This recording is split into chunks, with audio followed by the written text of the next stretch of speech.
KHTS News Director Jade Aubuchon, and I'm here today with Santa Clarita Congressman Mike Garcia. How are you doing today, Mike?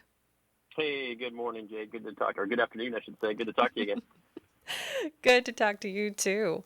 All right, so let's jump right into it. We were talking a little about this before the microphones came on. Let's talk about wildfires. We're moving into the fall, and historically, that is one of the worst danger times for California in terms of wildfires. And in connection to that, you recently introduced the Protect Act, which is meant to help improve forest management and potentially curb the effects of wildfires. Can you tell me more? Yeah, absolutely. And let's start at a very high level first.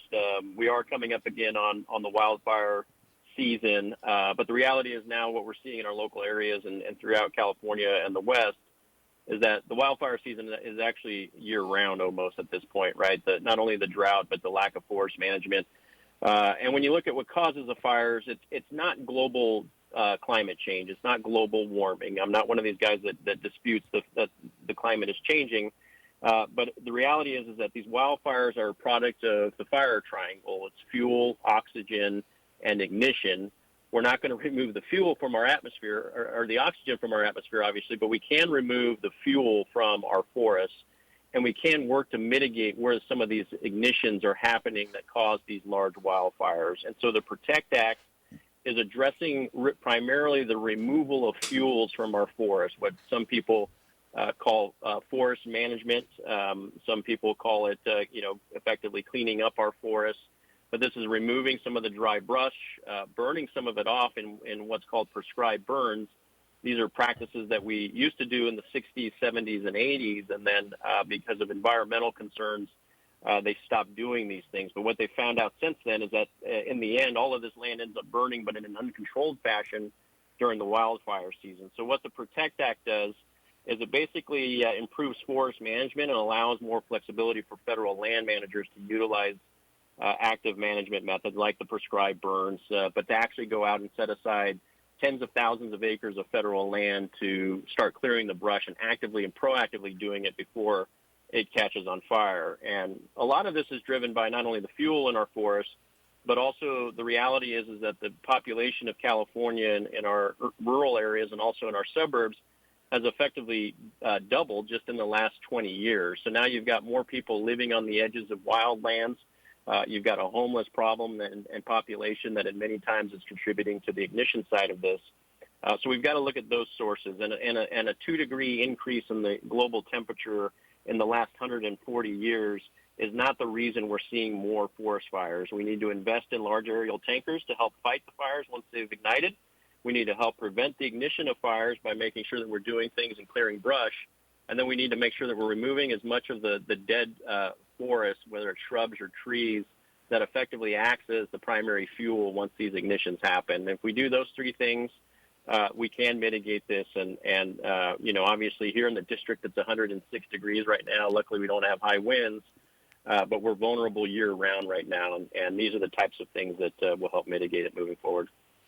Yeah, absolutely. And real quick, going back, you mentioned investing in tankers. So LA County Mm-hmm. does have a contract with, I want to say it's part of Canada, and they end up bringing down the big planes down here that they are able to lease for part of the year, but that's not exactly the same as having our own.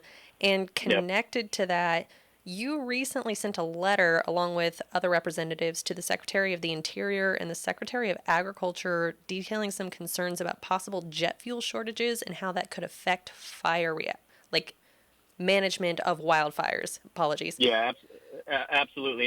And you're absolutely right. We have a contract with Canada. These super scoopers, these two yellow super scoopers come down, and for several months out of the year, we're allowed to use them.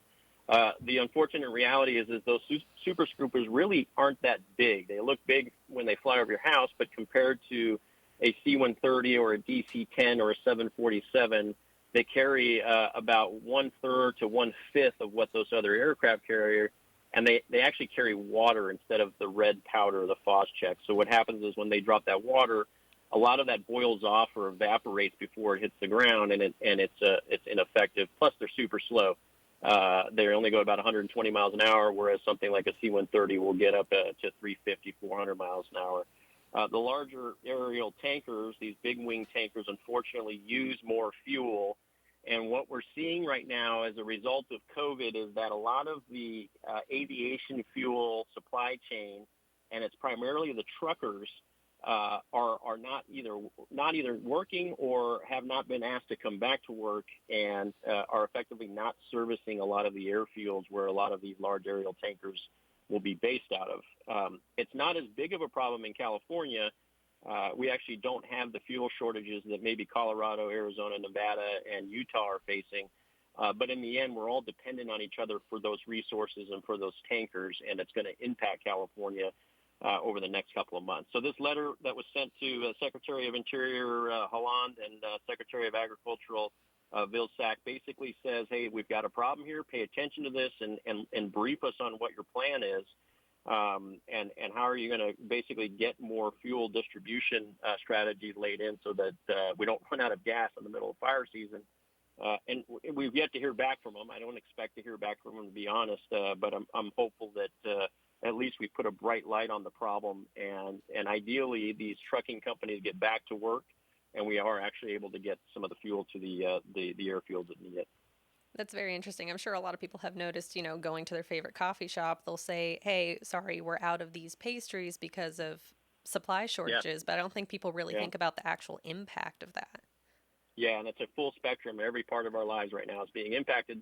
And we've got, jobs literally looking for people right now rather than people looking for jobs. And we've got to get people back to work. This is what I've been talking about, for the last 6 months at least, with the ramp down of COVID.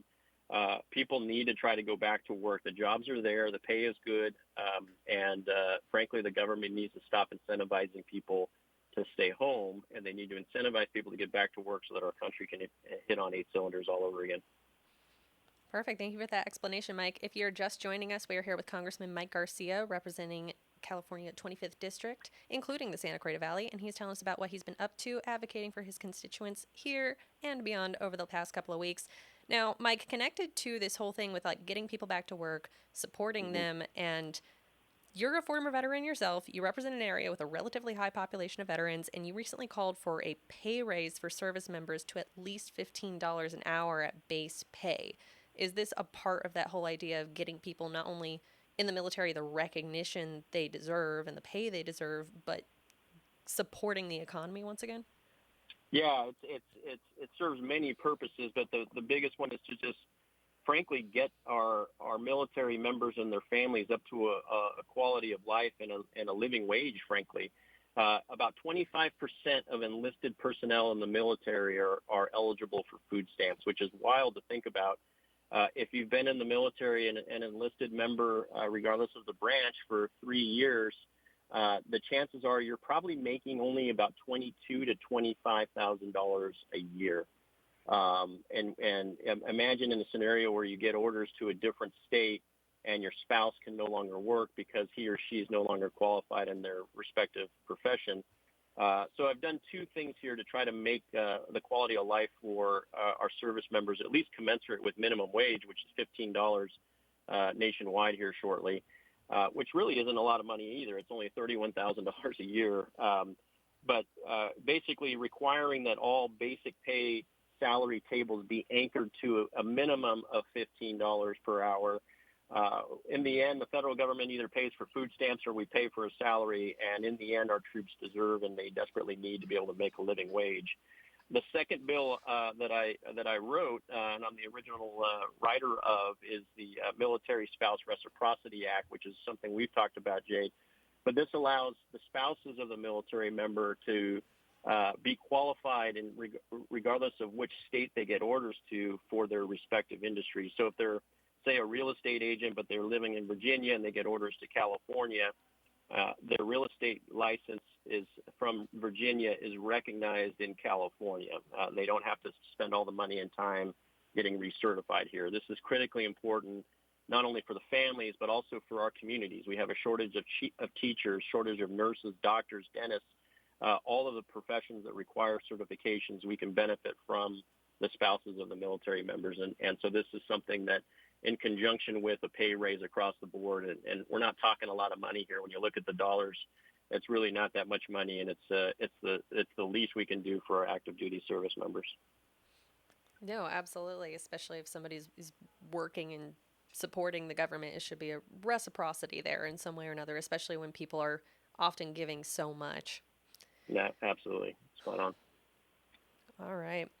So that's not the only thing you've been doing over the past couple of weeks. Can you give me kind of an overview of some recent advancements your office has made in terms of securing appropriations for CA 25? I know you've gotten a couple in terms of infrastructure. Can you tell me a little more? Yeah, absolutely. And so I've been in D.C. the last 5 weeks, flying home on the weekends and making sure I'm there to vote. But we've also been involved in the appropriations, what's called appropriations markups. These are the committee hearings where we actually put the government's budget together. And overall, these budgets are off the charts and way too high. I got to say, we are on an inflationary path that will lead to higher taxes if we don't curb some of the spending. Uh, and so at a very high level, I'm opposed to most of these larger appropriations bill because of the dollar values that we're coming out with. And frankly, we're defunding the police, defunding military in some of these bills. So I couldn't support these bills. But we do have victories within these bills. We'll see how they survive the House and Senate votes coming up. Not all of them have gotten through the House. But we are bringing meaningful infrastructure money to the 25th district. We've got about $140 million for a School Violence Act grant program, $125 million for an instant criminal background check system, $11 million for a Police Act pot of money that goes to local police grants. We were able to save a large program up in the Antelope Valley with about an $85 million price tag. That's literally hundreds of jobs. Some of them are here in Santa Clarita Valley. Close to overall $20 to $30 million throughout the district for things like bridges and highway expansion and other infrastructure projects and bringing things like improvements to the Henry Mayo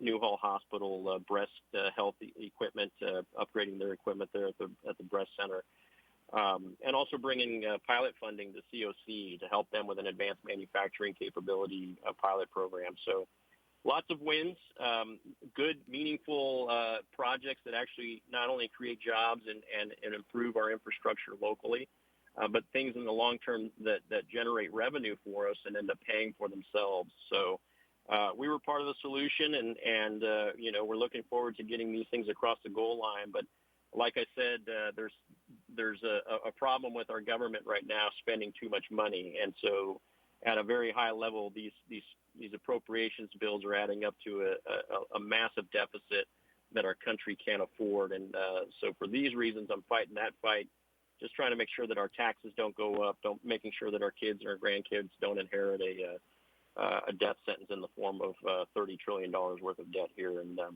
that's the fight we're fighting. But I'm back here in the district for the next 6 weeks, visiting various businesses. I was with the Santa Clarita Chamber of Commerce yesterday, visiting several businesses today in Santa Clarita and over the next several weeks. So if folks want us to come pay a visit, if you want me to take a tour of your business, or if you have an event, please reach out to our office, and we'll be happy to come pay you a visit. Awesome. And we'll be sure to put that information in the article. I do hope you get to take at least a little bit of a break. Once in a while, a couple hours here and there, and it's good to be home with the family, but there's still a lot of work to do here, so that's the priority. Well, thank you, Mike. We're coming to the end of our time. What can we expect to see from your office in the next couple of weeks? Anything that you haven't mentioned? Well, like I said, we've got the appropriations bills coming out. We've got this large infrastructure bill that I'll probably fly back to D.C. to vote on here in the next few weeks. But for the most part, a lot of time here in the district. We'll have town halls coming up sometime here shortly. We'll announce those dates, and we'll be visiting local schools, local businesses. And as always, if anyone has any issues with federal agencies, please reach out to our office. You can find all the information online, and we have the best team in the nation to help people with any issue regarding the federal government. So that's priority number one for us at all times. Awesome. Well, thank you very much for joining us this afternoon, Mike. Thanks, Jade. Appreciate it. All right, for all of our listeners out there, you'll be able to read more about Congressman Garcia and what he's been up to in Washington and our Santa Clarita Valley over on our website at hometownstation.com or on social media at KHTS Radio.